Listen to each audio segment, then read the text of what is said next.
Why am I doing this? I'm Angela Duckworth. I'm Stephen Dubner. And you're listening to No Stupid Questions. Today on the show, how do you know when it's time to quit? I love to gamble. I've lost $100,000 the last week. Also, why is it so hard to predict success? I'm sorry to say this, but your little boy is doomed. He ate the marshmallow and he's going to be an idiot. Angela Duckworth, my question today could be summarized as grit versus quit. Grit. What's that? That's the answer. All right, never mind then. Yeah. Let me explain though. So if you believe even a little bit in the sunk cost fallacy, the idea that it's bad to throw good money after bad or good time or any other resource after bad, then you also have to believe it's a good idea to quit things more often than a lot of people are willing to quit. But we've been preached to for decades, maybe centuries, that quitting is a moral failure. A quitter never wins and a winner never quits and all that. But at Freakonomics, we've actually argued for the upside of quitting. In fact, one of the very first radio shows we made 10 years ago was called The Upside of Quitting. And we argued that for every hour or dollar or brain cell you spend on something, you're giving up the opportunity to spend that hour or dollar or brain cell on something else, something that might make your life better, if only you weren't so worried about the sunk cost, if only you could allow yourself to quit. Now, Professor Duckworth, you are known to advocate the power of grit, as the subtitle of your book puts it, the power of passion and perseverance. That practically sounds to me like an anti-quitting manifesto. But I'm sure that even you would agree that it's unwise to persevere in every case. So for all the people out there, and this includes me, who are constantly coming up to this seemingly irreconcilable boundary of grit and quit, like there's something I'm doing that I want to succeed at, I want to persevere, but I also think maybe there's a point at which I need to try something else. How do you know when to quit and when to engage your grit? I agree that this is not just an occasional dilemma. It's a frequent occurrence. Do I stay in my major or do I switch? And even do I keep reading this book that I have on my bedstand or should I switch to a new one because I don't really like this book so much? I want to start by saying, yes, there are absolutely circumstances under which quitting is the right thing to do. And then the real trick here is how do you know which circumstance you're in? Like the country music song, was it Kenny Rogers? No one to hold him. No one to fold him. So I think the crux of it is opportunity cost, which you alluded to. At any given point in time, there's what you're doing and there's everything else that you're not doing because you're doing what you're doing. The trick will be, can I figure out whether I'm in a circumstance where there's a road not taken that's just better? It's smoother. It gets me where I want to go faster. It's more pleasant. And I think the reason why there are all these aphorisms about not giving up, and maybe why so much of my research has focused on the psychology of staying the course, is that sometimes the road not taken, the track that you want to switch to, is appealing not because it is objectively better, but because it's objectively easier just in the short run. Sure. Like I'm an 8th grader and school is hard. I would rather stop, period. Yeah, like I'm not going to do math anymore. It's not for me. So let's talk about measurement, because I've often thought that for many people who think about quitting versus persevering, I feel like we make judgments based on a lot of gut and emotion as opposed to measuring your progress. I think it's a lot easier to measure how far you've come and really hard to measure opportunity cost, which is, I think, why people don't consider opportunity cost, because it feels very abstract. So I'm curious how you could reconcile that. Yes, I think you have this intuition that if we were able to account for, in some reasonably precise way, the value of what we're doing versus what we could switch to, then we would have this problem solved. Well, I don't mean to imply that it's always so easy. I mean, let's put it in specific terms. You mentioned someone changing their major, but it could be staying in school or staying in a job or staying in the military versus not. Let's see. I was in my 11th month at McKinsey. I thought you were going to say of pregnancy.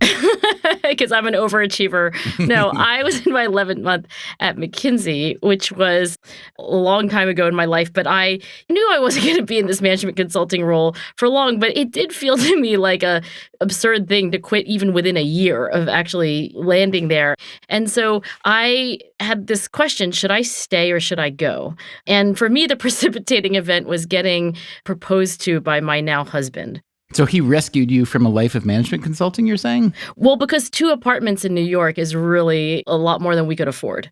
So now marriage is on the horizon, consolidating. I don't need the McKinsey salary so much anymore. So now we can go down to 1 McKinsey salary. He was also at McKinsey. And my road not taken, my alternative was to be a teacher in the New York City public schools. So I had the choice of not even finishing a year at McKinsey and then taking a job because it was the beginning of the school year. Or should I stick it out? So that was my dilemma. And I didn't hesitate at all. I went and spoke to my manager. And I think that for me, the ability to switch from one thing to another is sometimes hard. And sometimes I probably commit the sunk cost fallacy. But in that case, I really didn't feel tortured at all. I wasn't like, oh, maybe I should finish what I began. Okay, so you kind of got bailed out, which aided the decision. Many people, when they're making what feels like a life-altering decision, don't have that clarion bell ring. They don't have a signal event. Look, I'm happy for you, but it does make it a little bit less of a tortured decision, I would say. But let me get back to why this kind of decision, I think, does torture so many people. You've been there 11 months, and you said it would have felt absurd to quit. What do you mean by that? Was it shame somehow? Well, let me map this onto some social science research. People really like things that are in quantities that feel like there's closure. So marathon runners, for example, will really push themselves to get a 3-hour time versus a 3:01 time. When you look at marathon finish times, there's this spike of people who obviously just push through to finish, within a certain period that felt like a set. To me, at some level, I felt like a year was better than 11 months in terms of this chapter in my life. I obviously didn't feel so strong about it that I was willing to stay and then top off. But I think that was part of it. I also felt a little bit of obligation in the sense that I was going to disappoint other people. And I think this is actually one of the reasons why people commit. It's sometimes called the sunk cost fallacy. In the management literature, it's often called escalation of commitment. And one of the factors that determines whether people keep going versus switch course is how disappointed they think other people will be in their decision. So I empathize with people who overvalue sunk cost. You think, I've been doing this for a while, and therefore it'd be silly to not see it through, or at least to give it more time. That is natural. And I think it is indeed foolish to not consider what you have already invested. But I think that we need to get better at considering opportunity cost. So the reason I don't love your example with McKinsey and marriage is because marriage was a separate avenue that you were probably going to go down. And so the concrete appearance of that then afforded you the opportunity to do what you would have preferred to do. Because it was so obvious. I agree.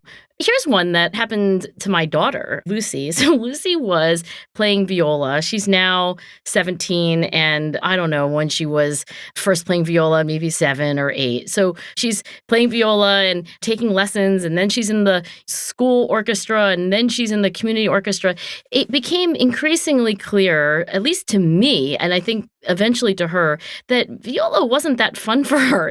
She didn't love it. She used a lot of self-discipline to do all that practice. And every year for the last few years, I tried to get her to quit. I was like, I will pay you to quit this damn instrument. You literally offered to pay your daughter to quit? That is, what's the opposite of a tiger mom? I don't know. But she was really annoyed at me and didn't take me up on my offer. So she was, you could argue, committing a version of the sunk cost fallacy. What do you think was operating behind her need to continue? I think for her, there were probably 2 things. One is she had a great teacher who she really liked. And I think sometimes when we like parts of what we're doing, but not everything, it makes it really hard to leave. You're like, oh, but wait, I don't want to give up this part. The second reason I think was even bigger, and that was she felt a sense of waste. She was like, wait a second, you're saying that I've played this instrument for years, a significant portion of my young life, and now I'm going to stop. So I think the thing that holds a lot of people back from quitting is the sense of waste. So is there any way to be reductive and a little bit prescriptive here?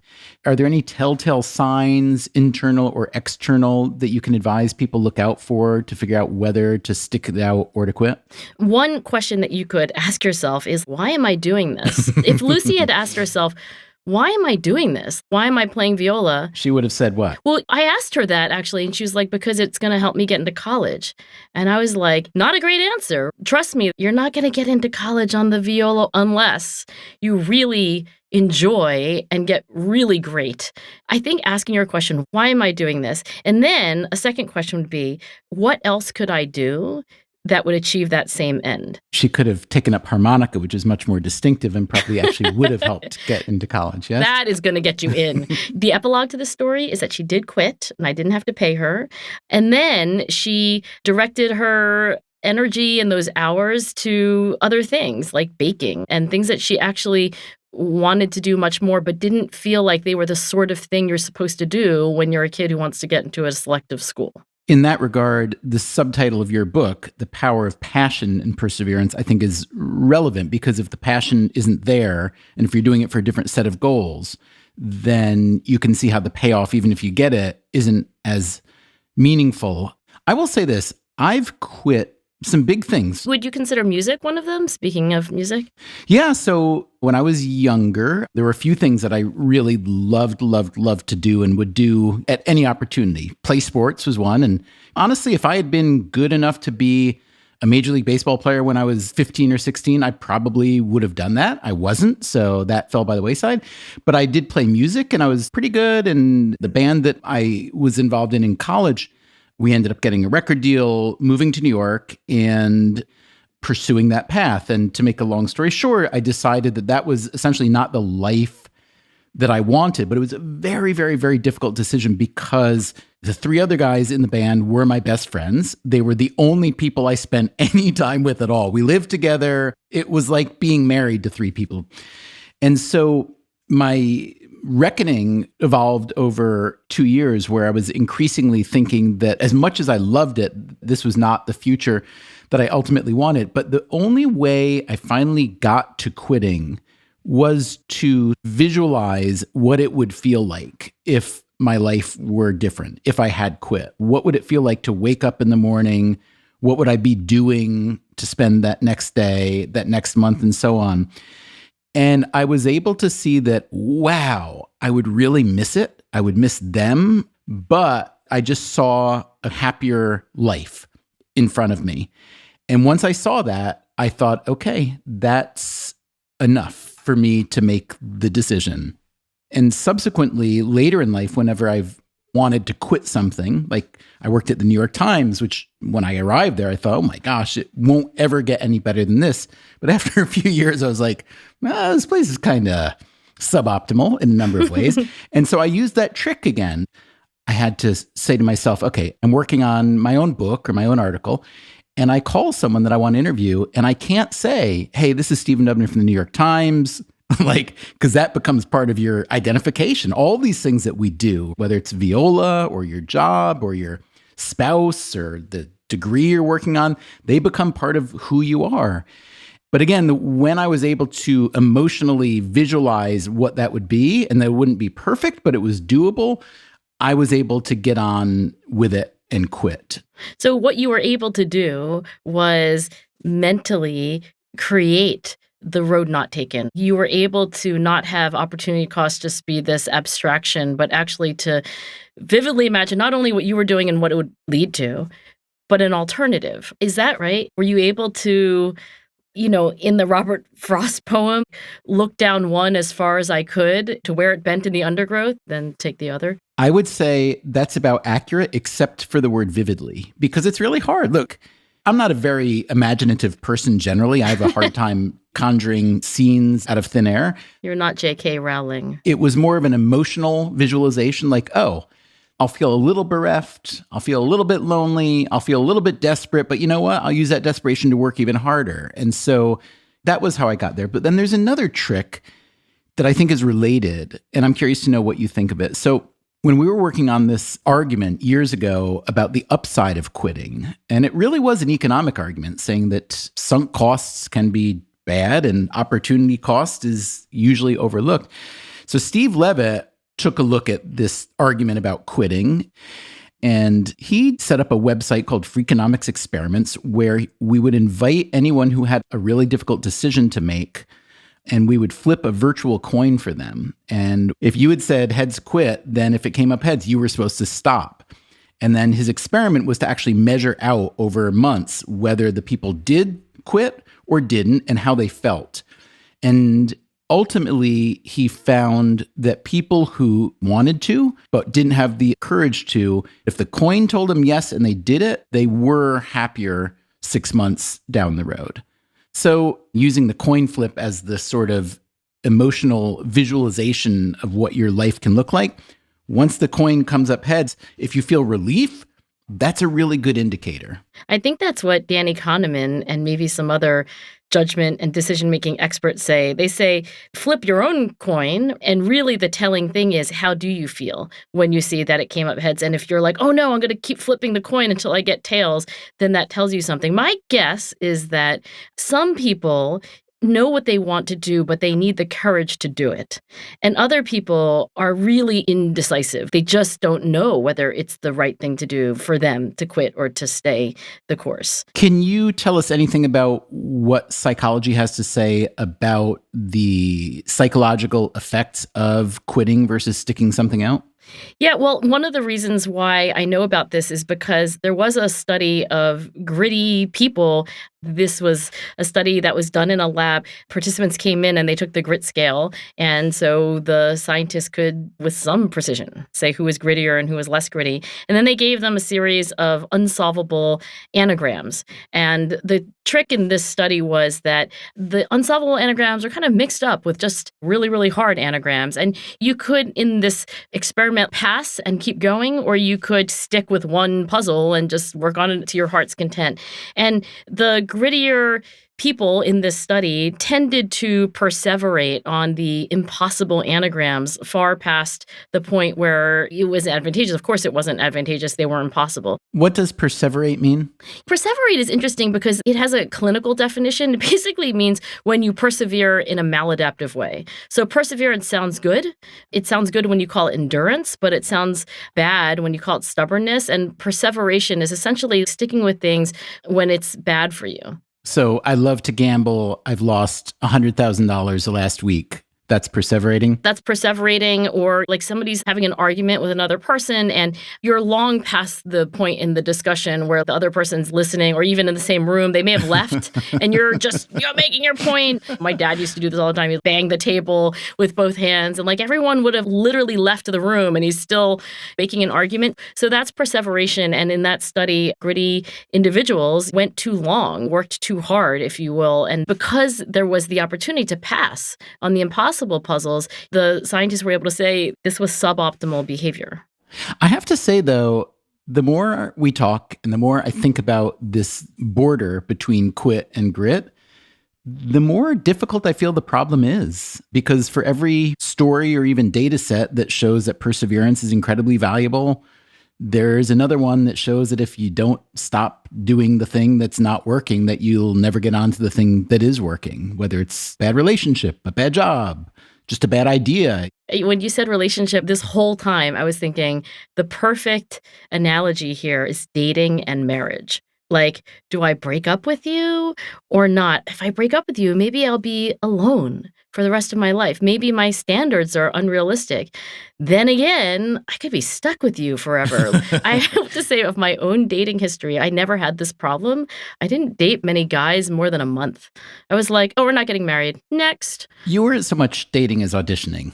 I think I was. I was auditioning husbands. And as soon as it became clear, which it usually did within 30 days, that this was not going to be a happily ever after, I just ejected them.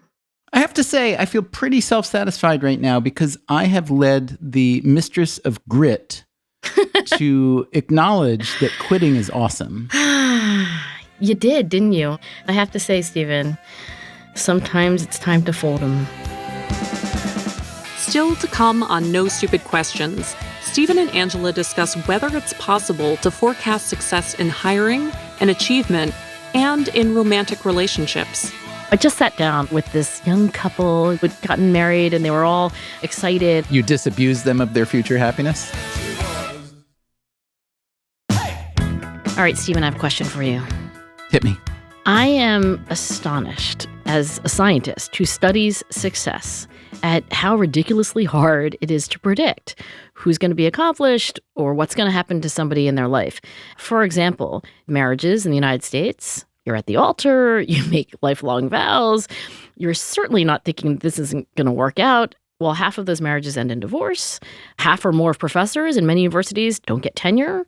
There's a prediction when you hire someone that they're going to work out and they're going to be everything that you want or expect them to be, and then they don't. So is it as hard as I think to predict success in life? So I do think your examples might be a little bit at contrast with each other because one is a supply and demand issue, right? Which one is that? Is that marriage or is that professorships? If everybody who gets married stays married, that doesn't disrupt any equilibrium. You just have a lot of married couples around. But if you're a university, the whole reason you're hiring all these professors so you can find the good ones and throw out the bad ones. So yes, you're right. It's hard to predict success, but if only 50% are getting tenure, that's not, to me, an indication of our inability to predict it. Let's say you hire 100 professors and you grade them before coming in on their likelihood of getting tenure. And then you'd have to show me that 7 years later, there's no correlation between how you graded them and how they did. That would persuade me that that university is terrible at predicting who will be good. Well, okay. Yes and no. So, marriage isn't the same thing as getting tenure, even though the statistics are still 50%. Yes, they're different. But I could expand these 50% statistics. I think it's absolutely the case in many companies that half of the salespeople are not there, even like 6 months later. And in all these cases, marriage, university hiring professors, or a big company hiring salespeople, nobody enters into these contracts thinking it's not going to work out. In all these cases, everyone's pretty optimistic that we're going to be together for a while. Otherwise, I wouldn't invest in you. Okay, so I may quarrel with your conclusion because a lot of companies that hire employees, again, they're not necessarily expecting or even wanting those employees to stay for 10 years. And a lot of employees are not expecting or wanting to stay somewhere. But that said, I agree with you entirely that humans are really bad at predicting. I mean, if that's the central question, I'm totally on board with you there. We, along with many other people, have tried to interrogate the evidence on prediction. So we did a piece years and years ago called The Folly of Prediction. And we looked at experts in 4 different areas: stock markets, geopolitics, corn yields and prices, and the NFL, football predictions. And it turned out that in each case, the people who are supposed to be the best were basically no better than chance. And let me just pile on with more depressing evidence. So if you look at longitudinal research in social science, so usually what social scientists do is they measure a bunch of things early in time, like childhood IQ or socioeconomic status, self-control. And then you wait around and you see if you can predict what happens to this kid when they're 16 or later.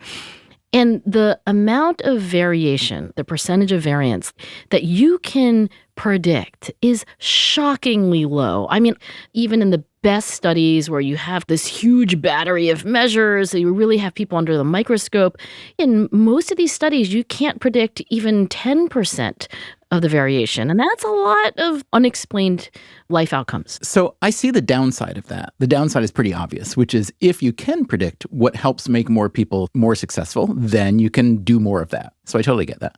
On the other hand, I think there is a bit of an upside for that, which is it gives you an appreciation of how multifactorial life and success are. So if you think about it, high SES, high socioeconomic status, definitely gives most people a boost. But just look at all the other elements that go into a successful life. There's health. There's opportunity. Sense of humor. I'm not kidding. Yeah. Luck. Discipline. There are all these things that can happen. So the idea that you could isolate a variable, while to me, I understand the appeal of it, I also get a little depressed by it because it feels more like a programmatic way to look at the world, as opposed to acknowledging that the way the world has always worked and probably always will, at least for humans, is not very predictable. I mean, as a social scientist, I wish we could do better. But I remember when I was a teenager, I was a big fan of reading myths. Do you remember the myth of Pandora's box? I do. So you might remember the one thing that Pandora, when she snapped the lid back on the box that she wasn't supposed to open, it was the knowledge of the future. And that was supposed to be the one salvation of humanity, that if Pandora had let that out, then we would all be doomed. And I remember thinking as a teenager, I was like, why? Why is it so good not to be able to predict the future? And now with a few more decades of wisdom, I think you have a good point, which is that if we could foretell someone's destiny from how long they could wait for a marshmallow in a single test, and we could say to some parent of a 4-year-old that like, oh, I'm sorry to say this, but your little boy is doomed. He ate the marshmallow and he's going to be an idiot. Don't start saving for college. So maybe there is some blessing, but I do think just not knowing is fascinating. And it does imply that life isn't simple and that there's never one factor, even grit or economic status, that is going to foretell your destiny. Do you know the psychologist John Gottman? Do you know his work on marriage? I know his work. I'm a big fan. Do you respect his research? I do. I'm not an expert in it, and I know that a lot of the research that he does is not like huge sample sizes, and I think he has like a little love lab, kind of a marriage institute or whatnot. Yeah, and you come in and you like sit on a couch and you have an argument with your spouse, and then he videotapes you. I mean, every scientific program has its strengths and weaknesses. But yeah, I'm a fan of John Gottman. So he claims that he's got a lot of data that shows that there are certain things in a marriage that are strongly predictive of divorce. So for instance, the amount of sex you have, having more sex does not necessarily lead to a more successful marriage. Yes. He argues that the amount of arguments you have, the number of arguments you have, is not necessarily correlated with a higher rate of divorce. But he does say that one thing that correlates well with a low rate of divorce is how you make up after arguments, how you reconcile, which I thought is really interesting. Again, I don't know how much to believe it, but I think what it points to is that when we are trying to make predictions generally, we're kind of looking at stupid metrics. That if you think about it, if reconciliation from an argument is a legitimate predictor of success, the reason to me it makes sense is because it understands kind of a process as opposed to one metric or one moment in time. Yeah. And I can see that being truly useful. Yeah. We might be looking in the wrong direction if we're just honing in on one snapshot. I just sat down actually with this young couple, 2 beautiful people who'd gotten married, and they were all excited. You disabused them of their future happiness? I have to say it was a little bit of a downer because I was thinking like, what do I wish I knew when I had married my wonderful husband? And I hope it wasn't too much of a downer, but I did want to share with them that when you get married to someone and you're predicting this rosy future, you have all this like fantastic expectation of being happy, and you are often, so you're kind of good at that. But it's a real skill to learn how to be unhappy together, to learn how to argue. I am not very good at it, and we've been at it for 20 years. When I get mad at my husband, since we have so little practice and skill at fighting, often these things can drag on for days, and that's kind of ridiculous. I'm trying to do better, and I'm really thinking of it as a skill, like playing tennis. And this is the advice I was trying to give this couple. Don't expect that this comes naturally. You'll get better. So I'm going to do you a favor. I think that the next time I see the two of you together, what I'm going to do is I'm going to say something to make us have an argument that causes a fight, a really, really bad argument, because I want you to have more practice with that. And as soon as we finish here, I'm going to ask you to write down a list of things that you think would perhaps prompt, and then I'm going to call up Jason, and you'll have the biggest fight ever, but the reconciliation will be awesome, and you can thank me later. No Stupid Questions is part of the Freakonomics Radio Network, which also includes Freakonomics Radio and People I Mostly Admire. This episode was produced by me, Rebecca Lee Douglas, and now here's a fact check of today's conversations. Angela uses the famous Robert Frost poem, A Road Not Taken, to help visualize 2 possible life paths, one more desirable than the other, a metaphor that has been exploited by artists, authors, and advertising executives since the poem was written in 1916. However, David Orr, the poetry columnist for the New York Times Book Review, writes that, quote, "The poem isn't a salute to can-do individualism. It's a commentary on the self-deception we practice when constructing the story of our own lives." He says the speaker of the poem claims that his decision made all the difference only because, quote, "This is the kind of claim we make when we want to comfort or blame ourselves by assuming that our current position is the product of our own choices, as opposed to what was chosen for us or allotted to us by chance." Later, Angela references the myth of Pandora's box and says that after opening the container, the only thing left inside was the knowledge of the future. This is incorrect. According to the Greek myth, the opening of the box released tragedies like sickness and death. Hope, not prescience, was the only thing that remained. Angela may have been confusing Pandora with the myth of Cassandra, who was cursed with the knowledge of future events after refusing Apollo's romantic advances. That's it for the fact check.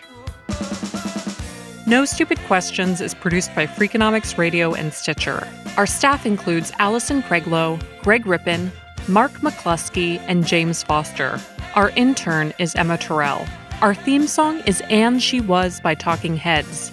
Special thanks to David Byrne and Warner Chappell Music. If you'd like to listen to the show ad-free, subscribe to Stitcher Premium.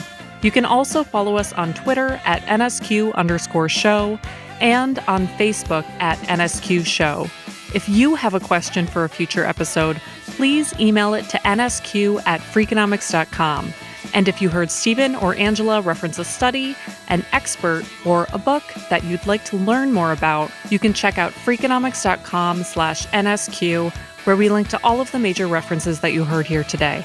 Thanks for listening. What is it? A bird in the hand is worth two in the bush. You say that as though it's some obscure phrase. What is the phrase? A bird in the... Yes, we've heard of that. Stitcher.